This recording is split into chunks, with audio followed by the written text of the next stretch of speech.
Capítulo 12. El programa de estudios del Espíritu Santo. Apartado 3. Cómo invertir en la realidad.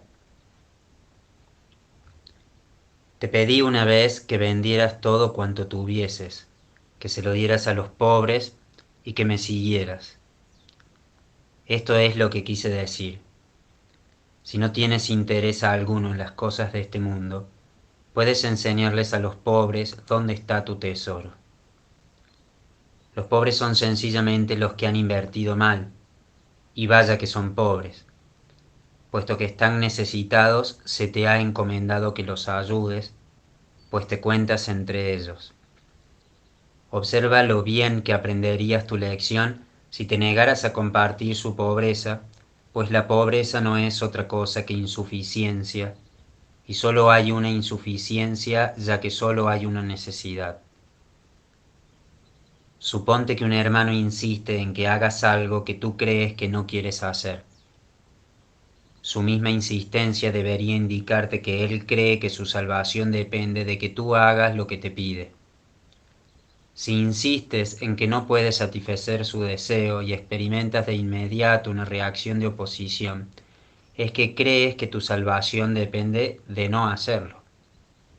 Estás, por lo tanto, cometiendo el mismo error que él y haciendo que su error sea real para ambos.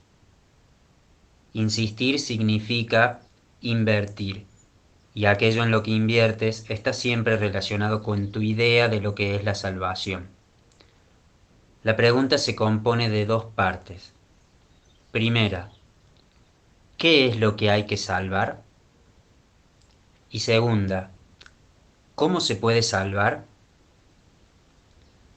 Cada vez que te enfadas con un hermano, por la razón que sea, crees que tienes que proteger al ego y que tienes que protegerlo atacando. Si es tu hermano el que ataca, estás de acuerdo con esta creencia. Si eres tú el que ataca, no haces sino reforzarla. Recuerda que los que atacan son pobres. Su pobreza pide regalos, no mayor empobrecimiento.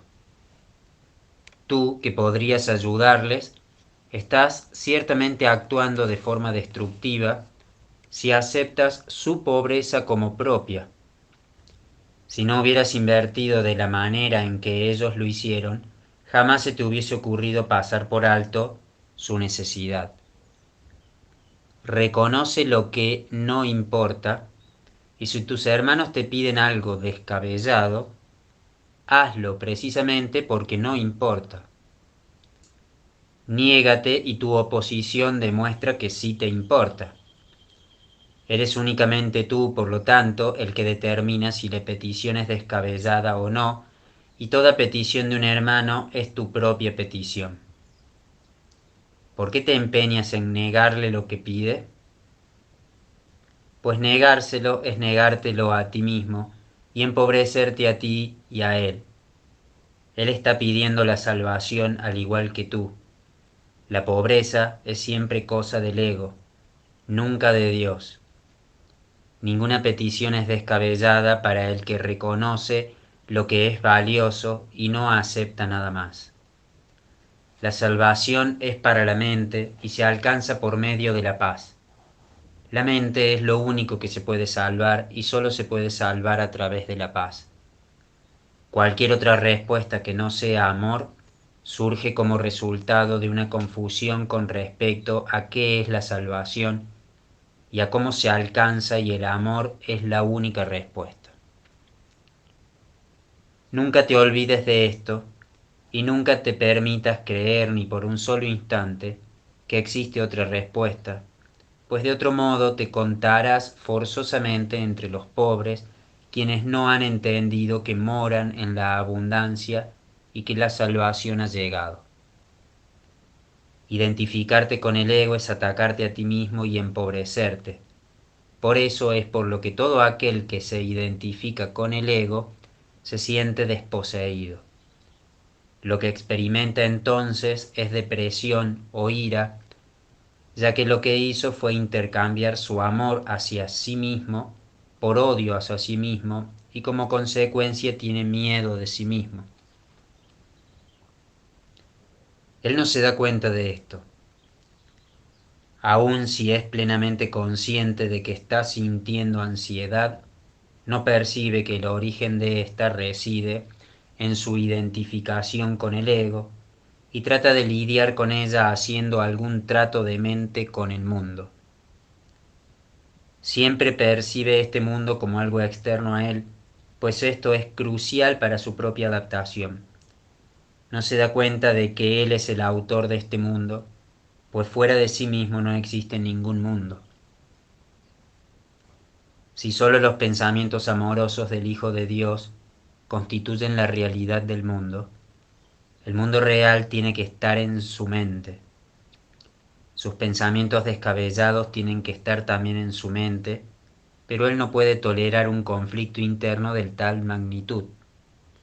Una mente dividida está en peligro y el reconocimiento de que alberga dentro de sí pensamientos diametralmente opuestos es intolerable. Proyecta, por consiguiente, la división, no la realidad.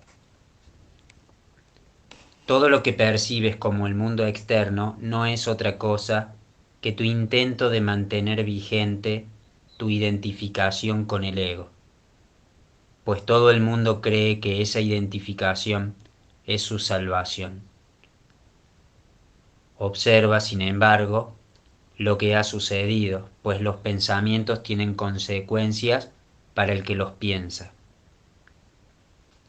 Estás en conflicto con el mundo tal como lo percibes porque crees que el mundo es antagónico a ti.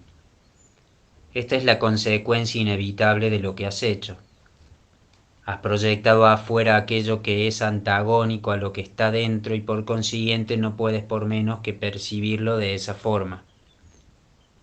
Por eso es por lo que debes darte cuenta de que tu odio se encuentra en tu mente y no fuera de ella, antes de que puedas liberarte de él, y por lo que debes deshacerte de él antes de que puedas percibir el mundo tal como realmente es. He dicho antes que Dios amó tanto al mundo que se lo dio a su Hijo unigénito. Dios ciertamente ama el mundo real, y aquellos que perciben la realidad de éste no pueden ver el mundo de la muerte, pues la muerte no forma parte del mundo real, en el que todo es un reflejo de lo eterno.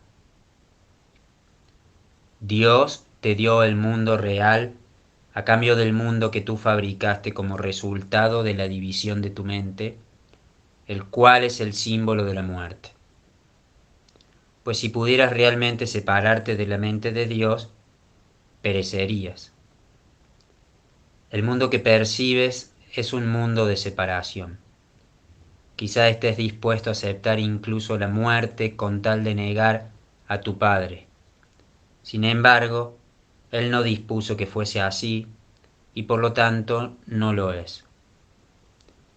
Tu voluntad sigue siendo incapaz de oponerse a lo que la suya dispone, y esa es la razón de que no tengas ningún control sobre el mundo que fabricaste. No es este un mundo que provenga de la voluntad, pues está regido por el deseo de ser diferente de Dios, y ese deseo no tiene nada que ver con la voluntad. El mundo que has fabricado es por lo tanto completamente caótico y está regido por leyes arbitrarias que no tienen sentido ni significado alguno. Se compone de lo que no deseas, lo cual has proyectado desde tu mente porque tienes miedo de ello. Sin embargo, un mundo así solo se puede encontrar en la mente de su Hacedor, junto con su verdadera salvación. No creas que se encuentra fuera de ti, ya que únicamente reconociendo dónde se encuentra es cómo podrás tener control sobre él. Y ciertamente tienes control sobre tu mente, dado que la mente es el mecanismo de decisión. Si reconocieras que cualquier ataque que percibes se encuentra en tu mente, y solo en tu mente, habrías por fin localizado su origen y allí donde el ataque tiene su origen, allí mismo tiene que terminar. Pues en ese mismo lugar reside también la salvación. El altar de Dios donde Cristo mora se encuentra ahí. Tú has profanado el altar, pero no has profanado el mundo. Cristo, sin embargo, ha puesto la expiación sobre el altar para ti. Lleva todas tus percepciones del mundo ante ese altar, pues es el altar a la verdad. Ahí verás tu visión transformarse y ahí aprenderás a ver verdaderamente.